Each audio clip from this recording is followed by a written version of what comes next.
came across back when I was a graduate student, and started putting notes away in a file folder, and eventually started pulling more and more material together. It's probably been occupying, 1% of my brain for the last while, and I finally decided to pull a couple of items together. And this whole episode just starts with almost the random discovery of a note, because I work with manuscripts, and so in a Viennese manuscript from the 15th century that belonged to the astronomer Regiomontanus, one of the best astronomers of the 15th century, and somebody whom Copernicus used heavily to understand the Almagest, I found this note, which says in English translation, sometimes, but its middle or central part, so that a round circular periphery of the sun appears bright to us, as happened in 1433. And this was quite interesting to me, because it sounded like the description of an annular eclipse. And it turns out that annular eclipses are relatively rare in the older historical record. So, and this is a very straightforward description. It contrasts between the sun's being wholly eclipsed and eclipsed only at the center. And so even though there was no technical terminology for an annular eclipse, the description sounds very much like one. And here I'm showing you an actual annular eclipse. This is the May 2012 annular eclipse, with a photograph from taken in Nevada. I had a chance to see it in Albuquerque, New Mexico that year. In fact, because of this file folder I had started, I flew out there on a lark to try to see it. And it was at the end of the semester. I took my blue books along and was grading exams on the plane, and saw the annular eclipse in the afternoon.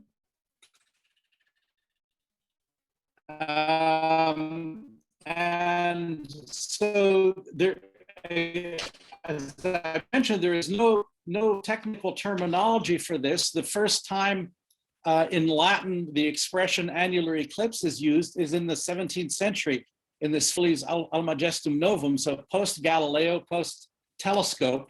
And I'll simply show you here the page where that appears. Up here at the top, you can see eclipsis annularis. That, as far as I know, and again, if anybody knows otherwise, I'd like to hear about it.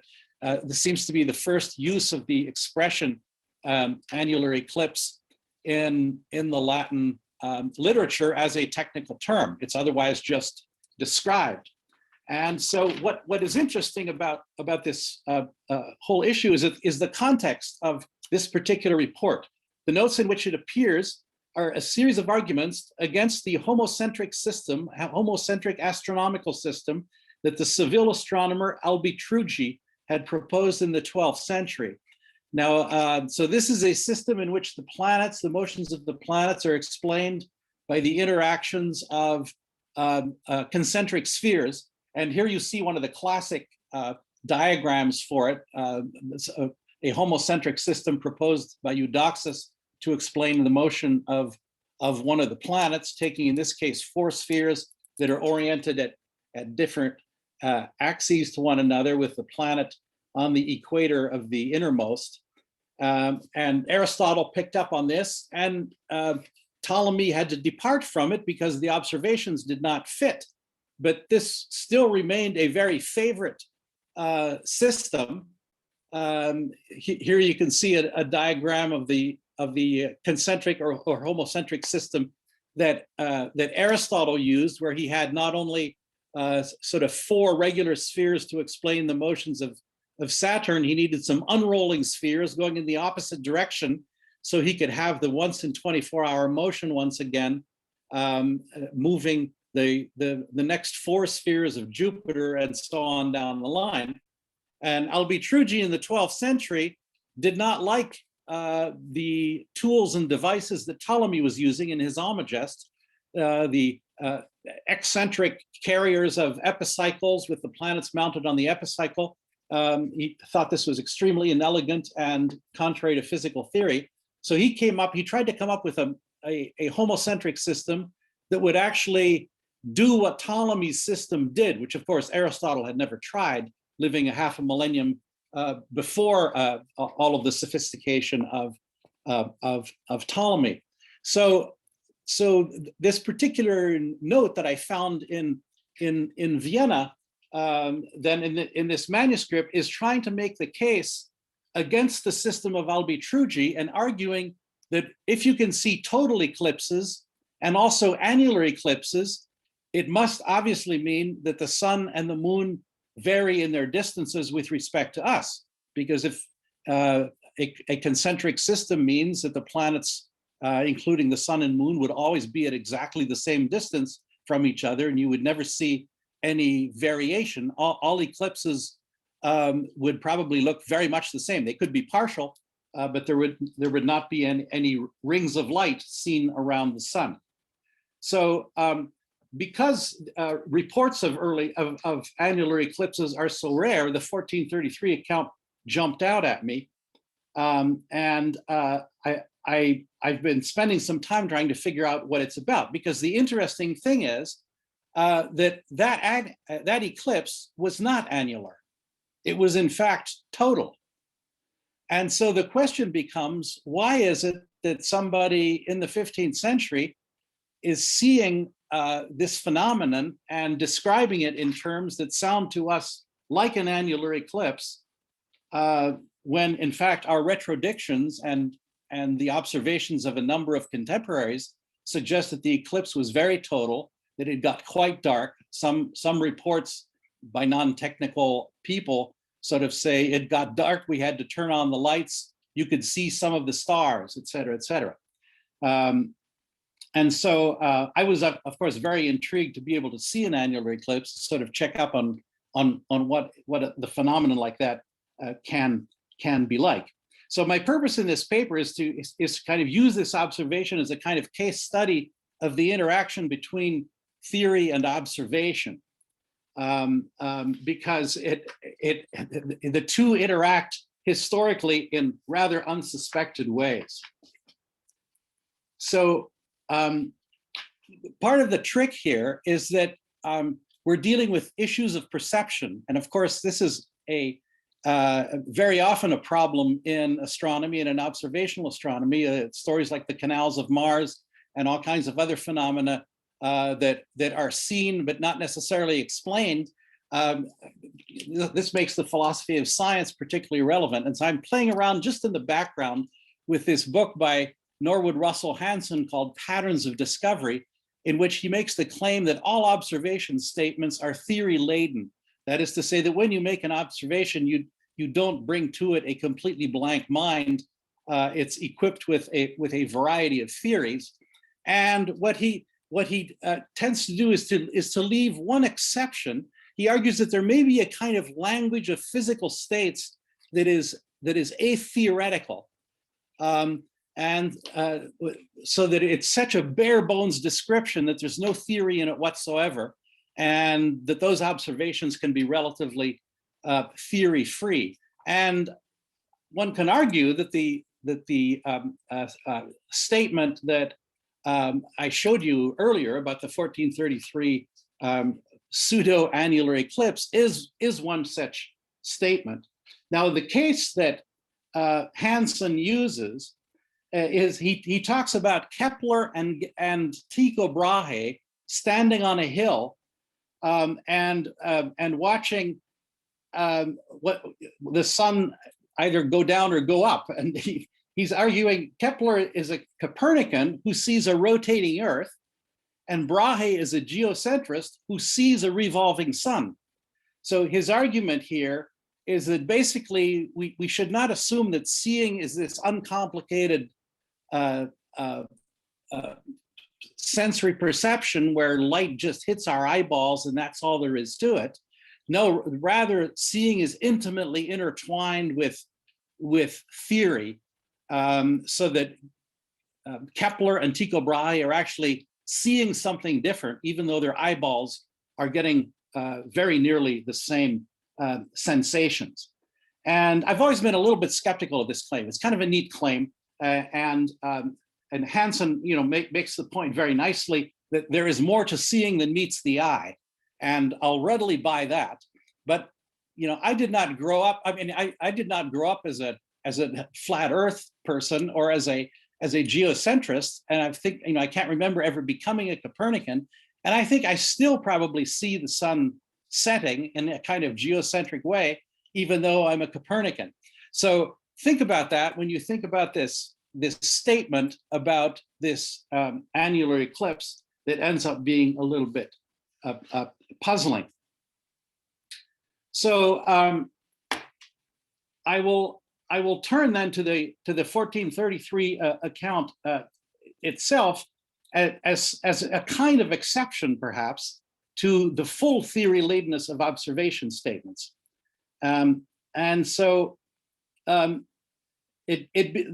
statement becomes actually a little bit more theory laden if we start looking at what else is around the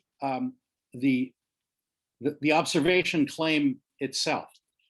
And the notes show up in a series of attacks, as I mentioned, on the concentric astronomy of al-Bitruji, notes that were taken down by Regiomontanus himself during his 7-year stay at the University of Vienna.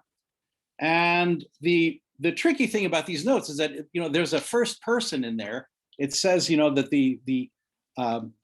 that this ring appeared to us. So it sounds as if it's a first person observation statement. And this means that it can't be by Regiomontanus himself. Regiomontanus was born in 1436, 3 years before this phenomenon. And by the way, I'll mention at the outset, there was in fact an eclipse in 1433. That's not the issue. The issue is what kind of an eclipse it was and why it was described in what looks like an annular eclipse. So these notes then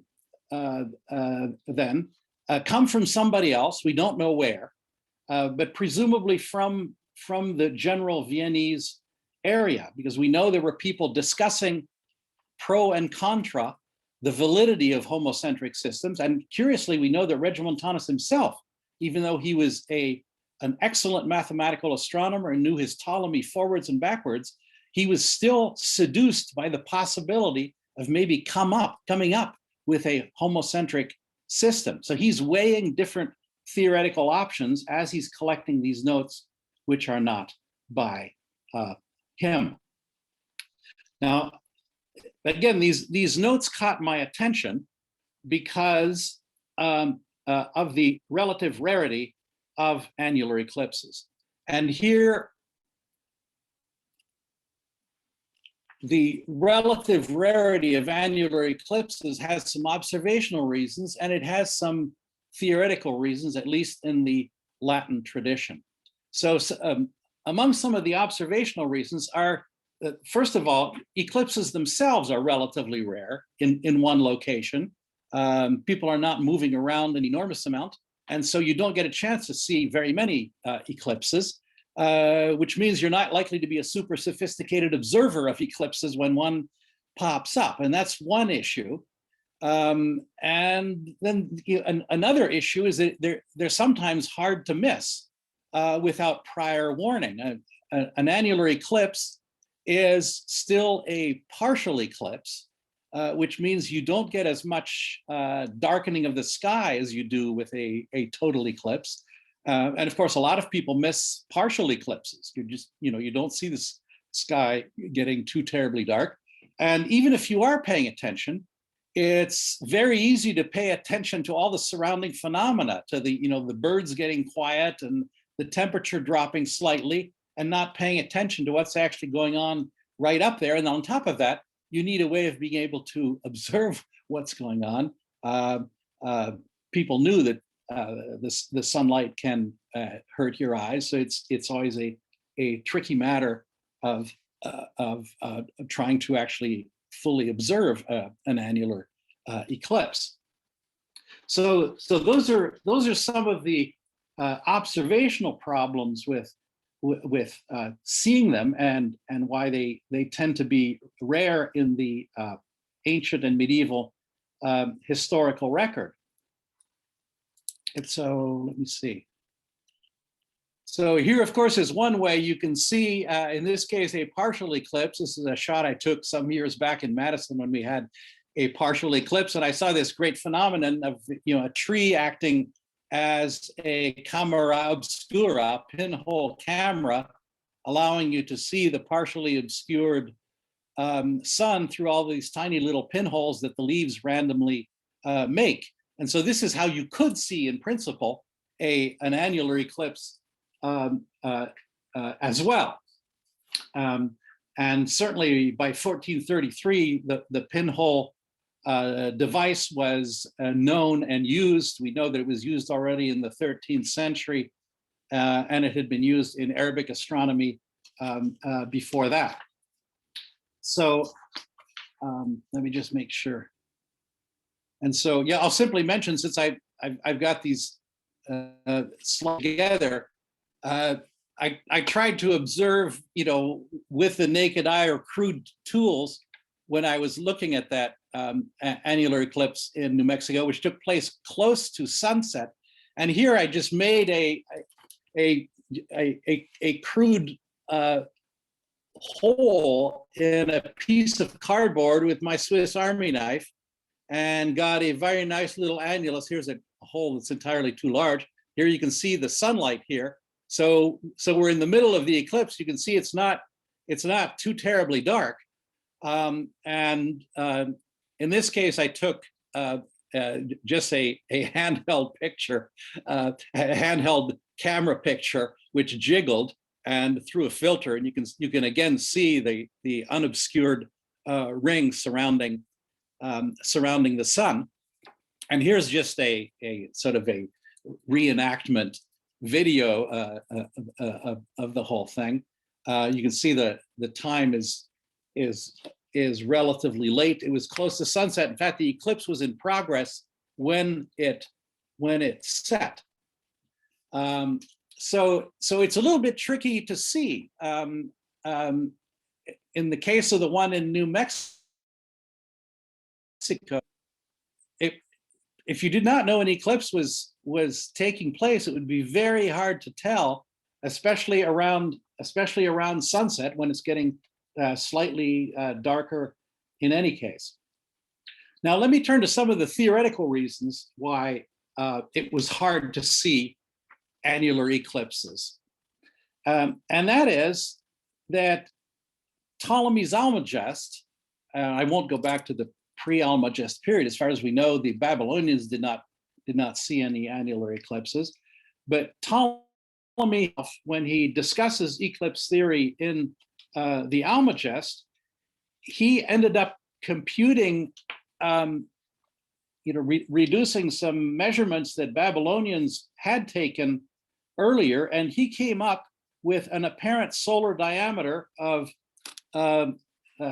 31 minutes and 20 seconds, which throughout the Almagest, he ends up treating as a constant. So, you know, and we roughly say it's half a degree, right? And when we're teaching our students, we say, well, the sun is half a degree and the moon is half a degree. And that's exactly what Ptolemy said. And he did not know about annular eclipses. He had not seen any and did not have any records of any. And so his theory proceeds on the basis that they do not occur. And so he was perfectly satisfied then to have the apparent size of the sun match exactly at its outer limits the apparent size of the moon at apogee, when it's farthest from us and is at its smallest.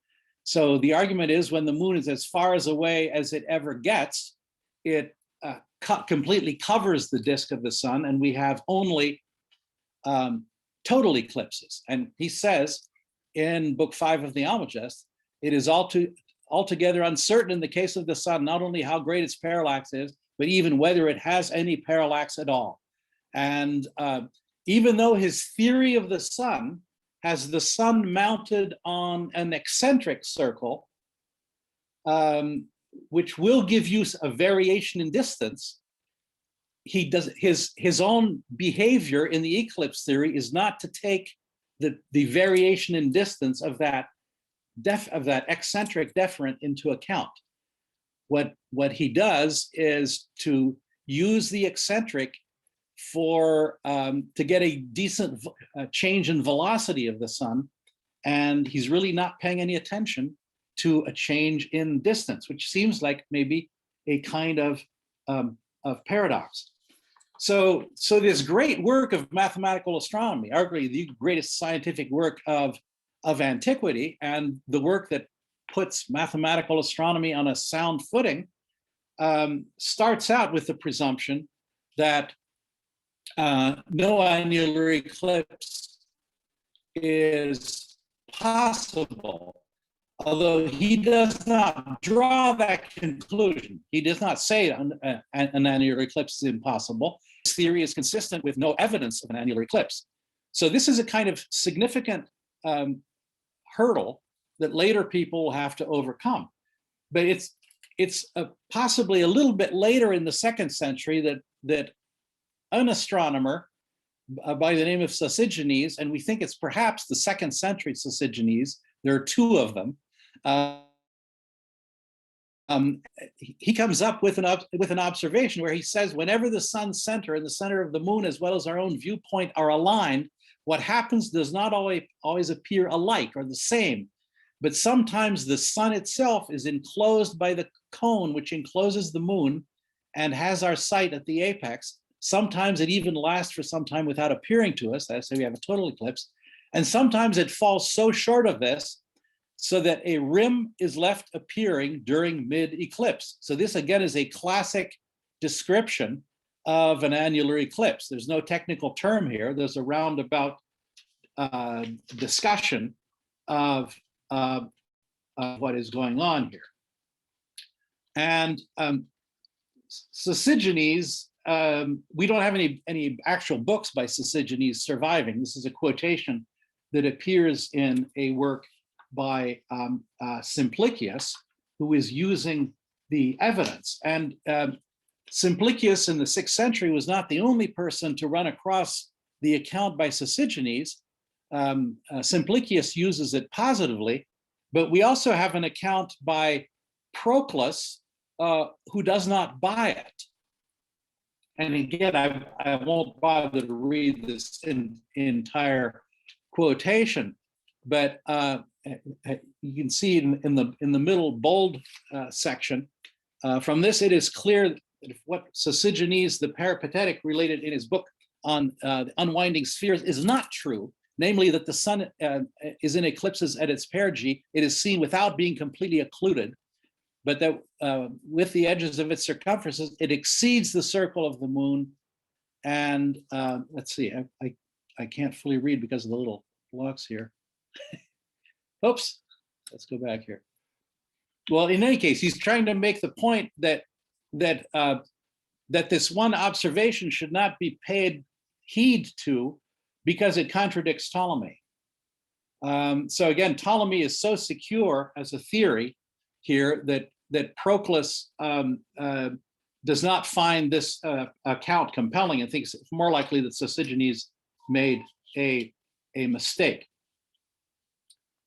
So the interesting thing here is that the first significant attempts in mathematical astronomy to come up with a decent theory of annular eclipses occur in Islamic civilization.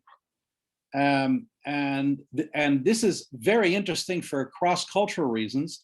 It turns out that some of the astronomers in Eastern Islamic civilization had access to Indian rules of thumb about the varying sizes of the luminaries, and those rules of thumb come very close to the kinds of values Ptolemy had found for the moon.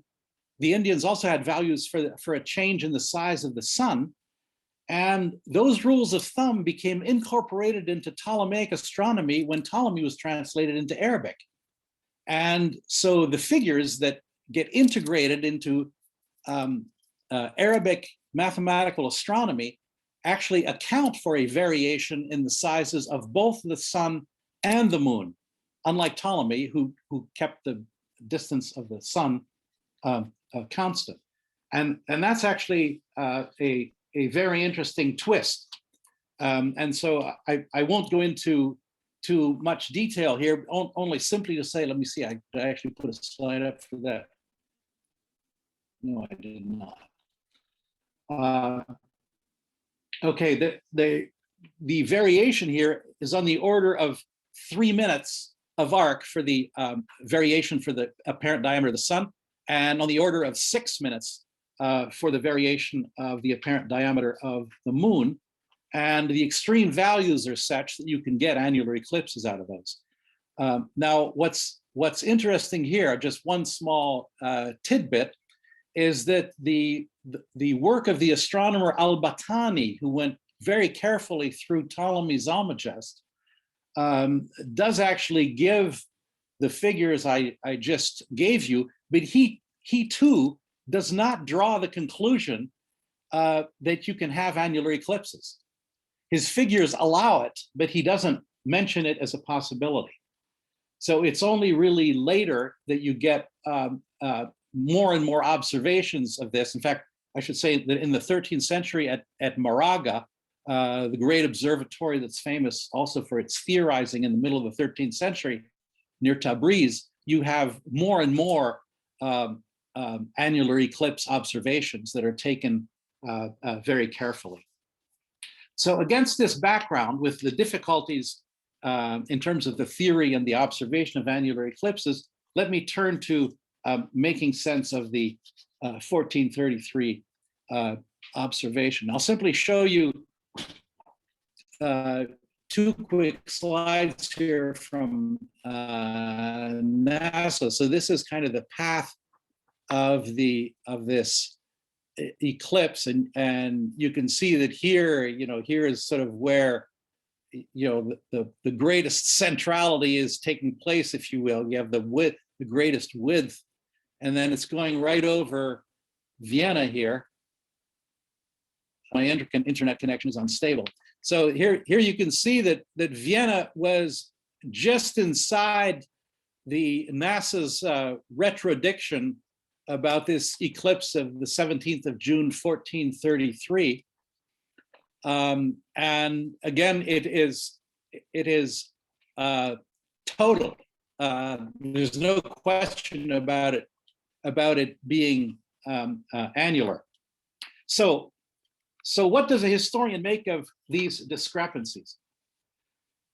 Well, the first reason, of course, to doubt that the observer in 1433 saw an annular eclipse is that other observers strongly suggest totality. And we even have astronomers in the 18th century going back and looking at this. So Colin Maclaurin, who was a famous Newtonian astronomer in the 18th century, found an Edinburgh manuscript that discussed this 17th of June, 1433 eclipse, where it was apparently known as the Black Hour. The report alleged that totality lasted 1/2 hour, which is a wild exaggeration. Totality usually lasts no more than 7.5 minutes max. But that report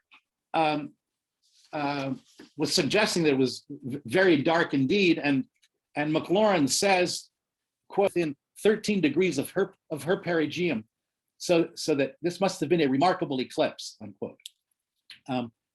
And we have a bunch of other chronicles from this period that talk about the need to light lamps, from a few stars being seen, and so on. Now, usually among historians of astronomy and technical astronomers, that's not good enough to determine that it's totality, right? So if they find a description like that, they do not necessarily call it an observation of totality. So I'll simply caution you there. But it looks pretty overwhelming from both our retrodictions and from other contemporary accounts that it was in fact a total eclipse.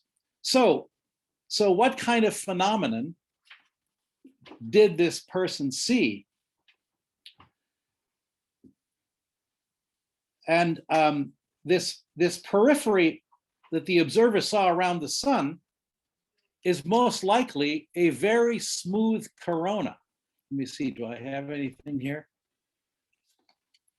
So here is a quotation from John Keeler, who observed a total eclipse in the 19th century, and who says, again, an experienced observer, says the corona was instantly seen around the black circle of the moon, but I confess the drawing I had seen in the books had not prepared me for its actual appearance in the heavens, the corona being much less defined in outline than in the drawing I've seen. Immediately around the room was a brilliant white light, nearly uniform in height. Okay, so here you have a 19th century observer who both professes shock, he's got expectations for what he's going to see, and he sees something quite different, and what he sees is a brilliant circle of nearly uniform, of light nearly uniform in height. And this raises some interesting questions, but because typically the corona is described otherwise, right? Here, two different pictures of the corona, and what people talk about is kind of the spectacular streamers of the corona. And of course, the corona varies significantly. It's got ups and downs. There are maunder minima and maxima, as they're called. And so my argument here would be that most likely what this observer saw, because he was a sophisticated observer, was a corona at minimum.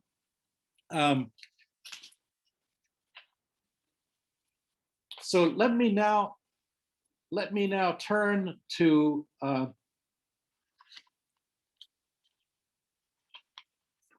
some of the preconditions for this particular observation, and perhaps a tentative identification of the observer. So the observer who saw the annular eclipse in 1433 had been well prepared to see one. His observation was perhaps less theory-laden and more prior observation-laden. The dominant eclipse theory was that of the Almagest, which Ptolemy had set up to reflect the fact that all the central eclipses he had ever seen or known about were total. Clearly, the theory with which the 1433 observation was laden was not the Almagest, which precluded such sightings. Conversely, the notes with which the observation is found suggest that opposition to al-Bitruji's theory played a role. The astronomers who shared the excitement of observing the eclipse are not named, but they probably included John of Gmunden and his associates. In the 1430s, John of Gmunden was at the height of his career as an astronomer. He had been a master of arts at Vienna since the 14 teens. After approximately 1420, he devoted most of his time to teaching mathematics and astronomy until his death in 1442. He was one of the leading computational astronomers of his day. He had adapted the Alphonsine tables to the coordinates of Vienna and was therefore in a position to predict the eclipse with relative ease at that location. In addition, Gmunden had a special interest in the eclipse of 1433, about which he knew ahead of time. He had written in German a refutation of doomsday predictions of the 12th century Toledo letter, so-called, an astrological tract that someone had updated in 1422 and attributed to a certain Jacob of Erfurt. In his refutation, Gmunden illustrated the author's incompetence by arguing, among other things, that the latter's prediction of a solar eclipse for 1432 was wrong. Instead, Gmunden mentioned the correct prediction of a total eclipse of the sun for the 17th of June of the following year. Although this polemical context may have stimulated his calculations, Gmunden also announced the forthcoming eclipse in a note probably addressed to a friend of his, the prior of the nearby Klosterneuburg convent, who is also an avid astronomer and collected astronomical books, some very rare ones, in fact. This predilection survives on a single sheet in a Klosterneuburg monastery note. It says, AD 1433, Master John of Gmunden serves notice that on the 17th of June, 1433, on the fourth saint's day after Sankt Veit, at 4 hours and 31 minutes afternoon, there will be a visible conjunction of the luminaries, namely sun and moon. The entire body of the sun will be eclipsed. In other words, he predicted the eclipse. Other interested individuals probably included at least 2 other associates and students of John of Gmunden's. Forewarned as they were, these men undoubtedly tried to observe the event. In this case, the first person plural that appears in our note, as appeared to us, sounds like it might have been literal, that there was a group of people there. At least one member of Gmunden's circle, perhaps more, was also prepared to see it in another way. And in another Vienna National Library manuscript, dated 1434, there is a 14th century work on a new astronomical instrument, and sort of a new equatorium that's going to give you a quick and dirty way of showing where the planets are at any given point in time. This author is a G. Marchio, writing in the 14th century in Paris. And this is really interesting treatise because he's describing how to make this instrument, but there's an entire theoretical preamble, which is an attack on al-Bitruji's homocentric concentric sphere system. And so in the course of that attack on al-Bitruji, this 14th century text, because it dates to 1310, mentions that the author saw an annular eclipse in Paris in January of 1310. And so what we see here is, you can see some of the diagrams here in the 10th or 11th figure. So you can see up here the center of the Earth.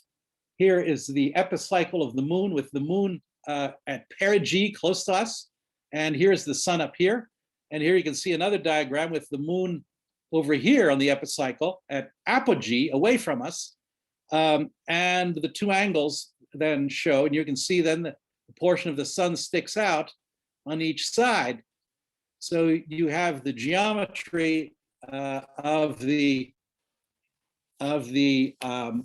annular eclipse presented there in this 14th century treatise that was recopied in the 15th century and was right near John of Gmunden and owned by his friend.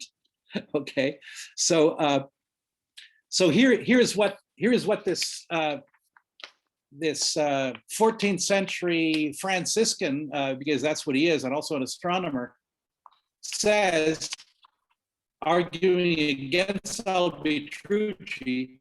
Sometimes the whole sun will be obscured, sometimes it will not be circumference, as was seen in Paris in the year of our Lord 1309, which is actually our 1310, because Paris did not celebrate the New Year until Easter. So since it was a January eclipse, this is what they used as their dates.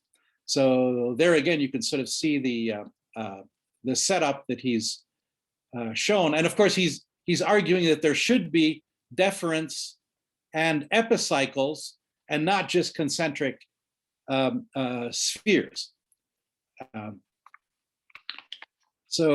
The final point, if it should happen that the moon is at or near the apogee of the epicycle and the sun is near the perigee, since the moon then will be smaller than the sun, not only absolutely, but also in appearance, then the line, etc., will show that the sun no region will the sun be able to be eclipsed, the reason for which cannot be other than the greater distance of the moon and the greater proximity of the sun. And so here you actually have kind of the NASA plot blown up with Paris. You can see right on the edge of this annular eclipse. They say that their theory is 1 to 2 kilometers off, So, and we don't know exactly where he was in Paris, but this was indeed a genuine annular eclipse. So there we are. Okay.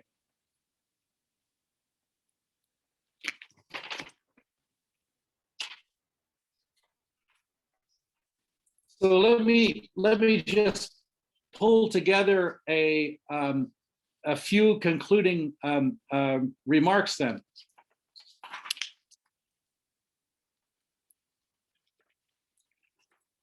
So it's not clear at present whether this observation and the understanding of the eclipse had an impact on John of Gmunden's thought and calculations.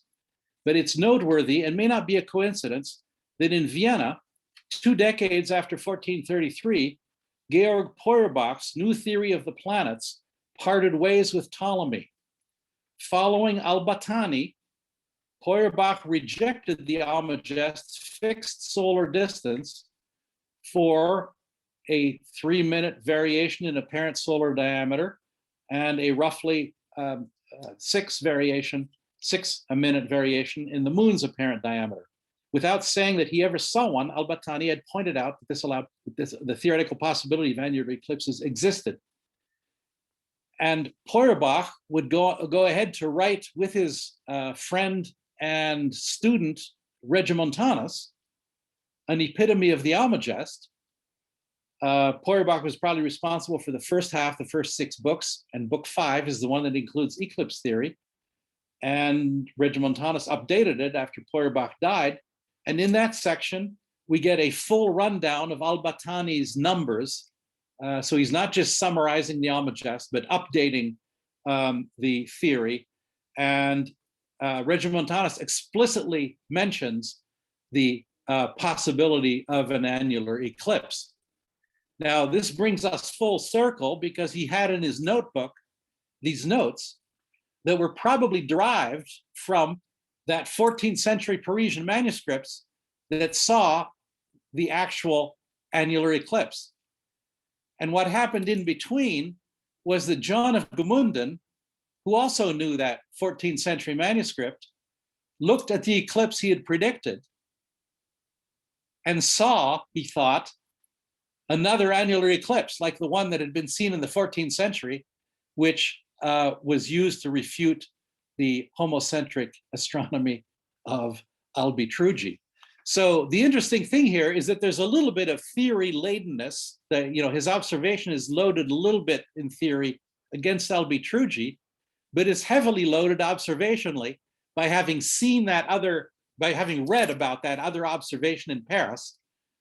And that seems to have conditioned what he saw when he looked at what I think is a very low, a resting corona, a sort of a non-expansive corona, a low ebb, possibly near a Maunder minimum.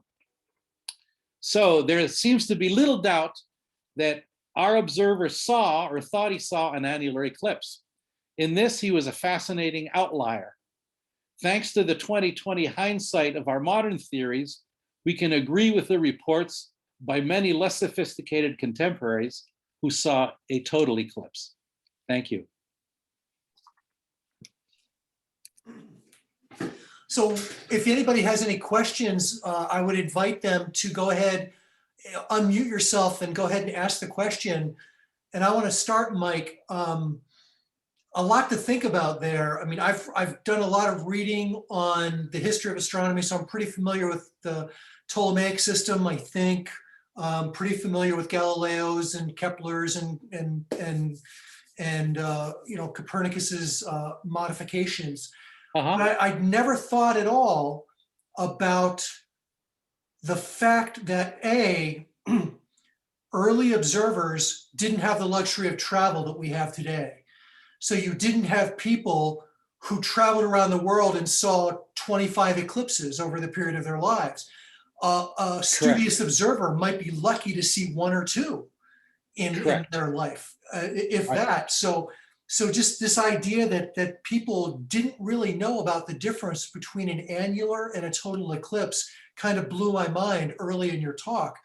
And so I spent the rest of the time thinking about, what effect did that have on the development of Tycho's thinking, on the development of Galileo's thinking and Copernicus' thinking. You answered that beautifully as you went along, but I was just trying to incorporate that new thinking, that it's mind-blowing to me that they were able to work that out with the epicyclic differences in the distance between the sun and the moon and perigee and apogee.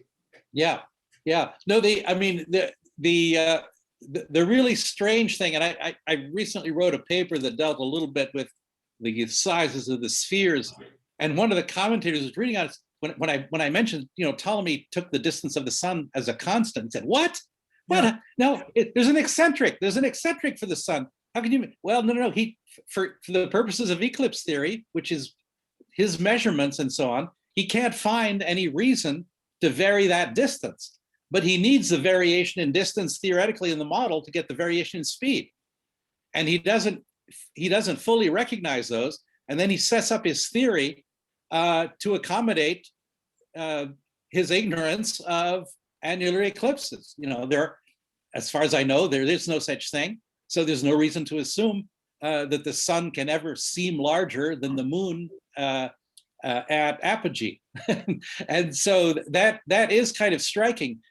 And this is kind of a wedge also for later critics. I mean, they realize Ptolemy is not flawless, and there are some problematic assumptions, and you need to recheck his calculations and think about his data and so on. So all of that ties into the changes that take place. But what's so flabbergasted me about this particular case study is you obviously you have somebody like, if I think it's John of Munden, who predicted the eclipse and was therefore looking for it and is expecting it to be total. And that's not what he sees. He sees this ring of light around it. And he said, okay. And he happens to be up read in the literature. And he's got a copy of this rare treatise, thanks to his friend at Klosterneuburg, that says they saw one in Paris 100 years ago, And so I'm seeing another one. And by golly, I think al-Bitruji is wrong. And so here's another piece of evidence I have now seen with my own eyes that al-Bitruji is wrong, because I've seen an annular eclipse. So it's a mistake by our lights, but it's the mistake of a very sophisticated person, right? Who is weighing multiple theories, and he may have an expectation of totality, which he did not see, just like Keeler in the 19th century, who had far more access to printed books and many descriptions of total and annular eclipses, and is able to say, "Oh, that corona, I did not expect that corona. That's not what the books show." And many of us have had that same experience. I mean, when I saw my first total eclipse, when was it? 2 years ago, right? Down in central Illinois, I was expecting it to be a lot darker. Actually, I thought it would be a lot darker than it was. And I'd seen the annular eclipse, and that wasn't particularly dark, but I wasn't expecting it to be particularly dark. But I was shocked at how much light there was during this total eclipse. Yeah. And we certainly didn't see any stars come out. I'll tell you that. Maybe next summer, right? It's this coming summer that the second one's happening, isn't that right? 2024. Oh, 2024? I thought it was 2020. Okay. There's an annular this summer. There's an annular in June, but you have to be up in southern Canada to see it. But the total one that crisscrossed Illinois, that's going to crisscross Illinois, that's 24? April 2024. Okay, all right. So you got some time. I got some time. Anyway, thank you, Mike. Very interesting. Really appreciate it. My pleasure. Anybody Any other else? questions? I'll just jump in to say that having seen exactly one total eclipse, I was unexpected for how intensely bright the corona was. And if I had never seen one before, and if I didn't, accept the, the appeal to authority of everything I'd read and learned about it, yeah, I could have been completely convinced that I had just seen an annular eclipse. Exactly, yeah. Yeah, and to that extent, I mean, it's not necessarily a theory that is loading our observations, right? it's other kinds of expectations that may not even be theoretical. So that's very striking. No, excellent point.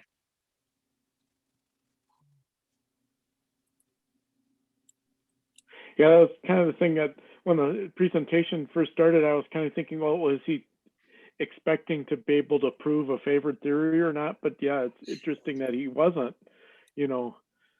per se, since he was anticipating a total one. But then maybe, I don't know, maybe if he had in his mind that I prefer this other theory which predicts annular should be able to happen, maybe he'd be more willing to accept that as what he was seeing when he really wasn't. The human mind is so fascinating that way. Yeah, and John of Gmunden is an interesting guy because he seems to be less theoretically inclined. That's say he's not. Yeah. He knows the theory, but he's not interested in fiddling with the theory that much. But he's very interested in the tables, and he's very interested in predictions. And I've now come to realize, in fact, I just recently refereed a paper which is arguing that a number of people were putting together three-dimensional models, not of the theory, but of the stuff that produced the tables. So that if there are columns that show up in the tables that have no counterpart in reality, they may actually have tried to reproduce those things in three dimensions. So there's an entire group of astronomers that we normally pay no attention to because they're now dealing with cosmology, who are really into the tables and into the computations, and will use whatever black box gives them the best results. So if it's concentric spheres, fine. If it's epicycles and deference, I don't give a damn whether they exist or not, if they give me good tables. And Gmunden is more at that end of the spectrum. He works heavily on tables. And so I'm sure he was delighted. I mean, I didn't actually carry out the calculation to see how far off he was on the time, but the time I think is relatively close. That he predicts it should be about 4 p.m. is what he says in his quotation. And I looked up. We're talking about something like noon universal time, according to the NASA stuff. So he's not off by more than an hour or so, as nearly as I can tell, on when this thing is going to happen, and that's pretty darn good for the early 15th century. So the tables gave them really decent ways of calculating, and that's what mattered in the end to an entire segment of astronomy. We tend to glorify the folks who are doing the high theory, and we've paid relatively little attention to the folks who are grinding out the results, which is where the rubber meets the road, as they say. That's a really good example of why seeing is not perceiving. Yeah, exactly. Yeah.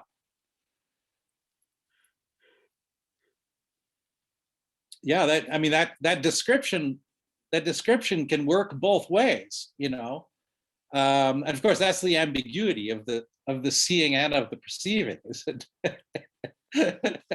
Is that the same description could be an annular eclipse, or it could be a very smooth corona.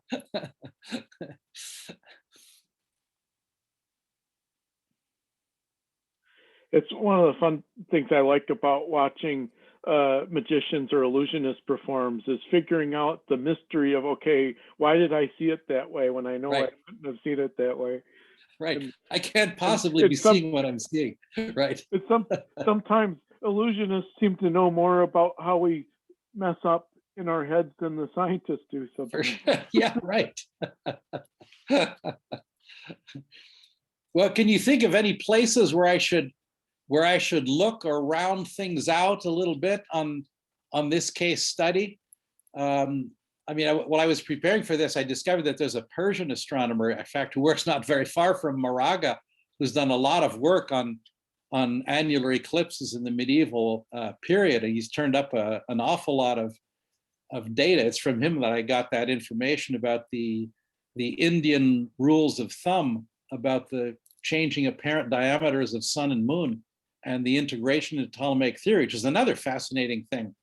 So you have these two different cultures crossing in the Middle East with an Indian rule of thumb merging with Ptolemy's Almagest to then give you the potentiality for an annular eclipse, and then the observations start going up exponentially.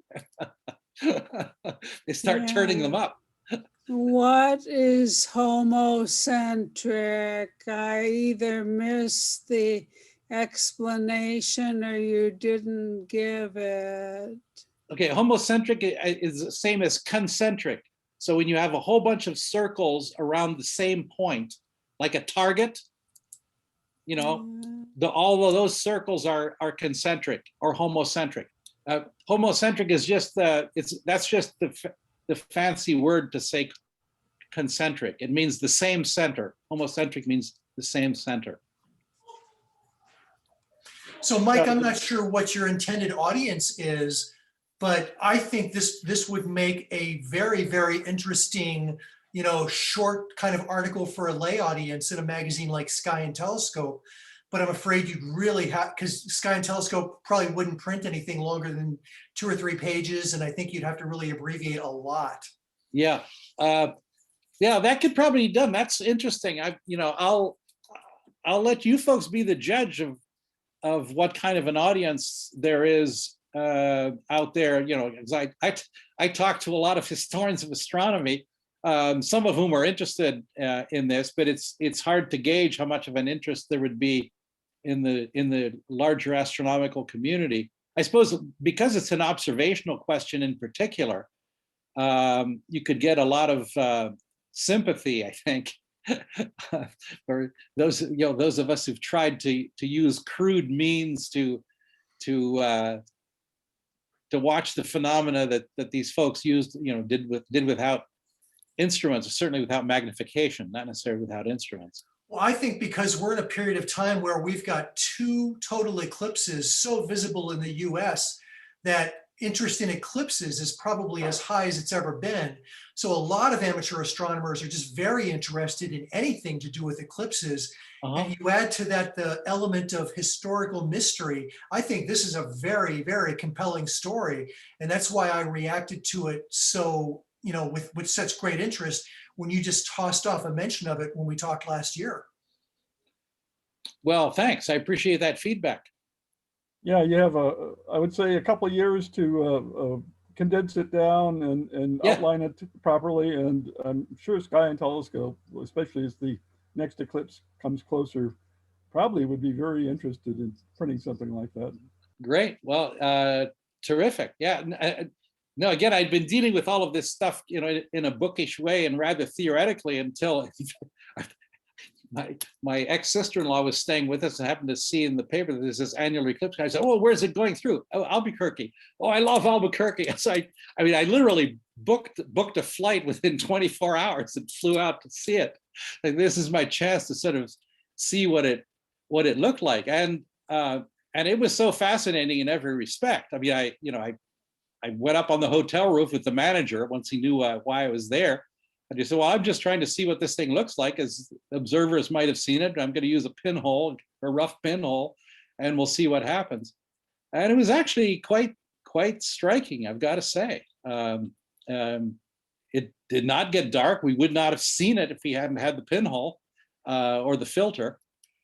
But the most striking thing was the cooling. Boom, sort of 10 minutes after it started, boy, the temperature dropped, the wind picked up, and then it was still underway as it was going down, with a really weird shape on the horizon with this partial thing heading down. So, and I thought, well, that makes it even harder to see, right? If it's happening near sunset, the chances of seeing an annular eclipse near sunset are nil if you didn't predict that there'd be an eclipse and we're looking. And so, because you sort of say, well, how could they not have seen all those annular eclipses? I just looked up the statistics. Apparently 60% of eclipses, of central eclipses, are annular. That seems wild to me. I would have guessed 15% if you'd asked me. But apparently a lot of them are annular. Yeah, Eric and I saw one from Illinois. I think it was in the 90s, and that was also the case. And that one was much higher in the sky. Yeah. But the light dims very gradually, and Right. except to the very middle of it, even then it was kind of hard to tell. Right. You could see more of the pinholes on the ground, but the air temperature, which we were tracking, took a significant dip. Well, 2% of sunlight is still a lot of sunlight, right? So yeah, that's really quite extraordinary. And I guess annular eclipses are going to become a vanishing species, right? Well, now how does that work out? With the moon is falling towards us, right? And so it's so it's going to get larger and larger. And pretty soon, the moon is going away. The moon is receding.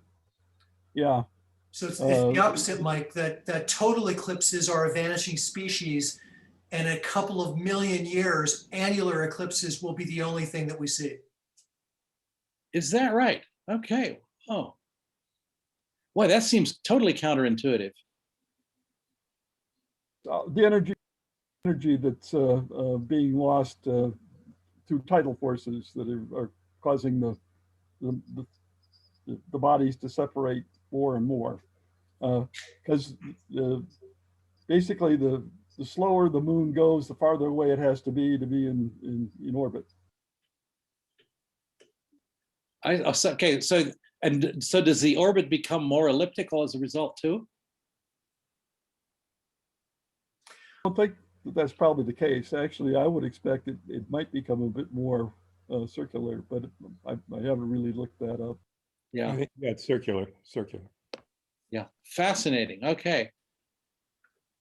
Wow, I learned a lot. And hopefully I'm not through.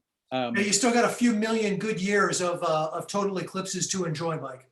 Okay, all right, great.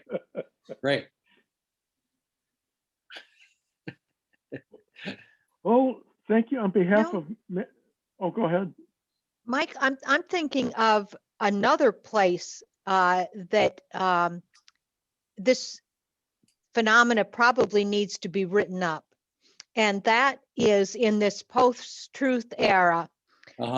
You can buy two scientists to say exactly the opposite, right?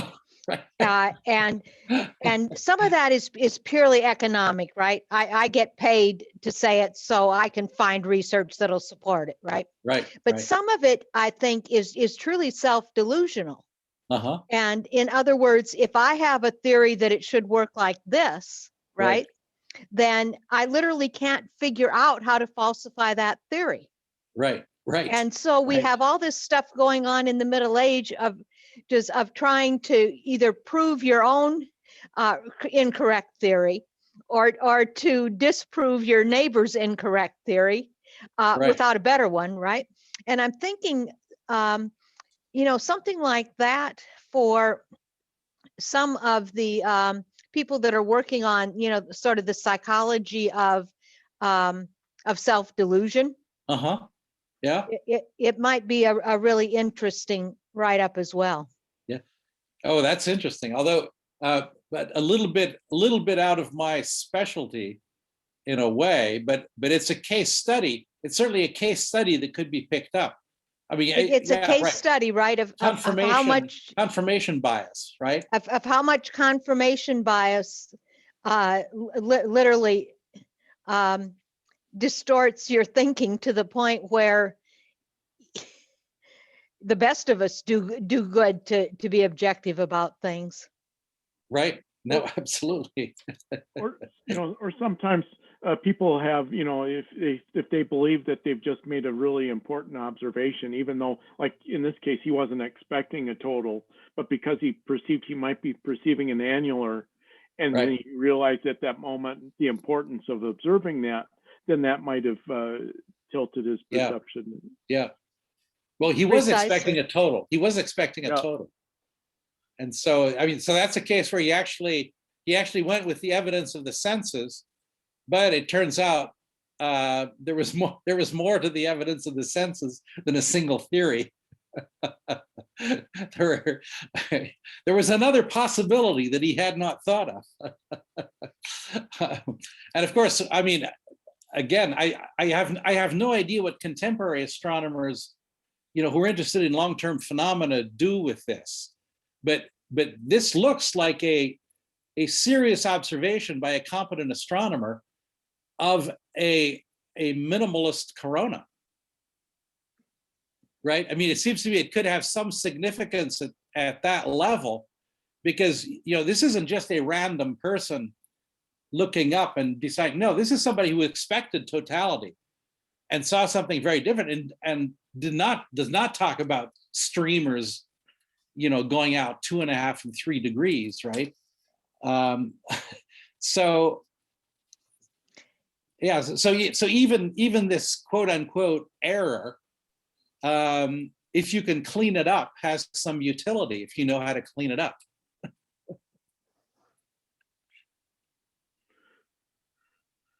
Well, does anybody have any further questions then for Michael? I just to throw out, and I think I'm Jeff here. Hi.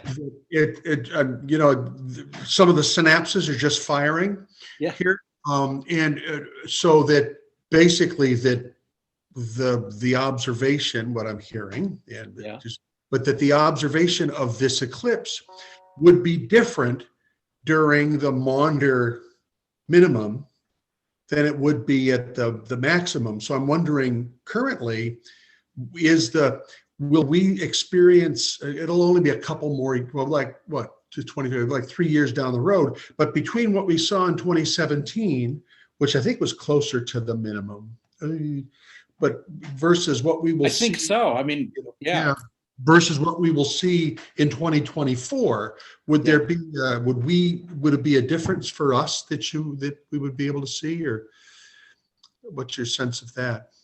My sense is yes, that if we're shifting away from the minimum, it's supposed to be pretty stunning, right?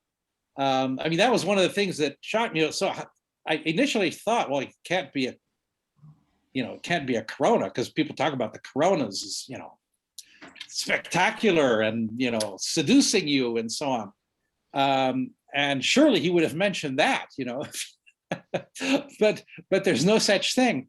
On the flip side, who knows what his private notes look like? He pulled this one piece of evidence out to sort of say al-Bitruji is wrong because, not because of the colors, but because it looked like a ring. But of course, when the streamers are there, it doesn't look like a ring, right? It looks like I don't know what you'd call it. A highly decorative ring, I guess. a bejeweled ring. If this is really significantly different next time than it was a couple years ago, that would be something Sky and Telescope would be very interested in a short write-up on. Yeah, every amateur astronomer would love to have that thrown out. A big corona, yeah. Right. Yeah, it'll be neat. I mean, I'm being part of the amateur radio community. We've been wrestling with the minimum for a few years here, so we're going to get Skip. Oh, interesting. Interesting. Okay, well, great. There's another thing also going on, and that's that I think most people, even amateur astronomers, are more used to seeing snapshots in time, i.e. photographs. And if you see an eclipse in real time, the impact is different. So the psychological aspect of how you see it is different. Right. And no, I agree. I think some of this goes into, actually, the thing is that the people 400 years ago, they didn't have any photographs.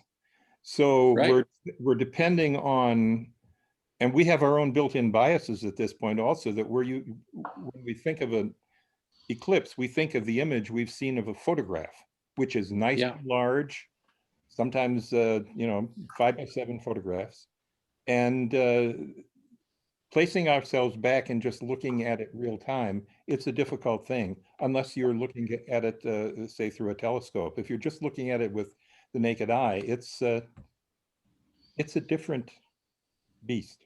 Yeah, it's why I like these first-person accounts in these, 18th and 19th century scientific journals, where you actually have prose. People are expressing kind of the duration of the phenomenon with, talking about what they expected, what they were surprised to see, and yeah. So in a sense, the prose does a slightly better job of this. But of course, this particular observation is so terse that we don't have a whole lot to go on. But the other hope is that that new material will turn up, or that I suppose even the average manuscript cataloger who would find something like this wouldn't even know what to make of it. To say, why is this important? Saw an annular eclipse, whoop-de-doo. Well, no, it may be one of 6 observations or something. No, they're probably a little bit more than that, but they are very sparse. They really are very sparse.